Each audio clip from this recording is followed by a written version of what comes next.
आप सबको प्रभु यीशु नाम में जय मसीह की। आशा है कि आप सब स्वस्थ होंगे और आनंदित होंगे और प्रभु में आप सुरक्षित होंगे। आज के लिए जो मैंने वचन चुना है वह पाया जाता है सबोपदेशक 3:1 और इफिसियों 1:3 में। इसका शीर्षक है कि धैर्य रखें। हर एक कामों का एक निश्चित समय होता है। हर एक कामों का कहने के लिए तो है धैर्य रखें, लेकिन क्या है, हमारे लिए, हम मनुष्य मात्र हैं, हमारे लिए बहुत कठिन हो जाता है धीरज रखना। हमारे लिए बहुत कठिन हो जाता है धैर्य रखना। हम हर एक कोई भी काम करते हैं या हमने कहीं अप्लाई किया या हमने कभी भी कुछ ऐसी बात कही तो हम कहते हैं कि इतना टाइम क्यों लग रहा है, लेकिन प्रभु जानता है कि उसका निश्चित समय क्या है। हम प्रभु से प्रार्थना करते हैं, कभी कभी हम सोचते हैं कि प्रार्थना का उत्तर नहीं आ रहा है। प्रार्थना करते हैं, आपने बोला कि हाँ हमने बिल्कुल करी, वचन को पढ़कर विश्वास में प्रार्थना करी, लेकिन यदि उसमें कुछ समय लग रहा है तो अवश्य है कि प्रभु ने हमारे लिए बहुत ही कुछ अच्छा सोचा है।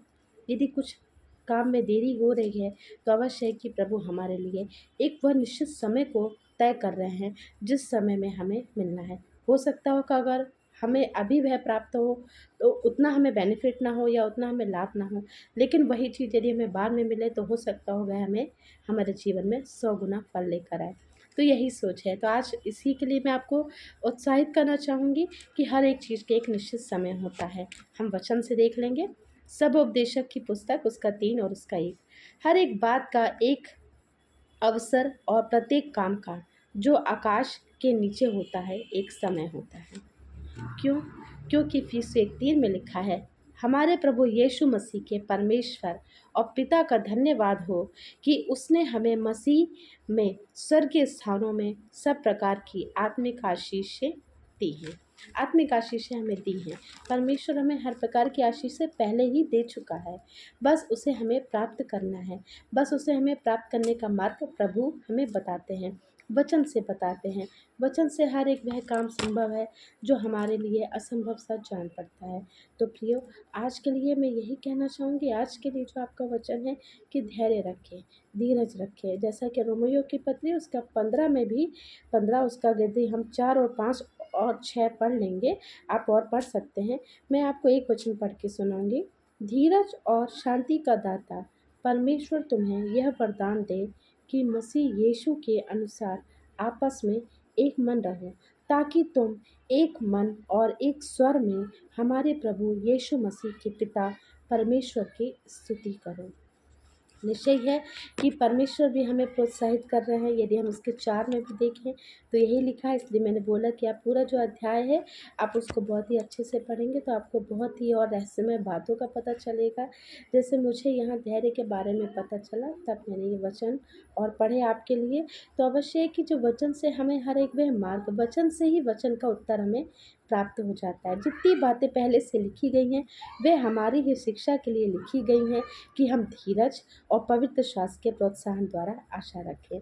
तो आज के दिन हमें प्रभु कहता है कि हम धीरज रखें, और जो धीरज हमें प्रभु खुद दे रहे हैं आके हमारे पास कि तुम धीरज रखो, प्रोत्साहन के साथ, और कह रहे तुम आशा रखो। तो निश्चय है, क्योंकि यहोवा की यह वाणी है कि जो कल्पनाएं मैं तेरे विषय करता हूँ उन्हें मैं जानता हूँ, वे हानि की ही नहीं वरन कुशल की ही है।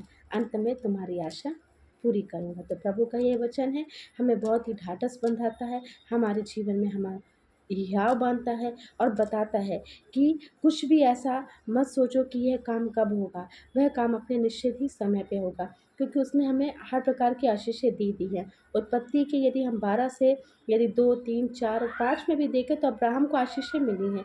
क्या बोला है, मैं तुझे आशीष दूंगा, मैं तेरा नाम महान करूँगा और तू आशीष का मूल होगा। तो अवश्य है कि अब्राहम का परमेश्वर, इसहाक का परमेश्वर, याकूब का परमेश्वर हमारे संग हैं। वे हमें हर प्रकार की स्वर्ग स्थानों में आशीषें उन्होंने दी है। तो बस हमें धीरज रखना है, उस सही समय के लिए हमें बात जोड़नी है कि वह सही समय आएगा और हमारे सारे कामों का हमें फल और प्रतिफल हमारे कामों का हमें मिलेगा। निश्चय है कि प्रभु में किया गया परिश्रम कभी व्यर्थ नहीं होता है। तो आशा है कि प्रियो, कि आज के दिन का ये वचन में छोटा सा मनन आपके लिए आशीषमय रहा हो, और आप और भी अपने वचनों को पढ़िए, अपने और भी भाई बहनों को, प्रिय भाई बहनों को इसे शेयर कीजिए। और यदि प्रार्थना के कोई भी विषय हैं तो आप बिल्कुल मुझे भेज सकते हैं, कमेंट कर सकते हैं। आपके लिए अब अवश्य हम प्रार्थना करेंगे और आशीषें भी आपको प्राप्त होंगी। आशा है कि आज के दिन के लिए आपका दिन सफल हो, आपके सारे कामों में सफलता हो। निश्चय है कि बिल्कुल प्रभु आपके लिए हर प्रकार से मार्ग निकालेगा। चिंता मत कीजिए, निराश मत होइए, परेशान मत होइए, बस प्रभु पर भरोसा रखिए। जय मसीह की। धन्यवाद।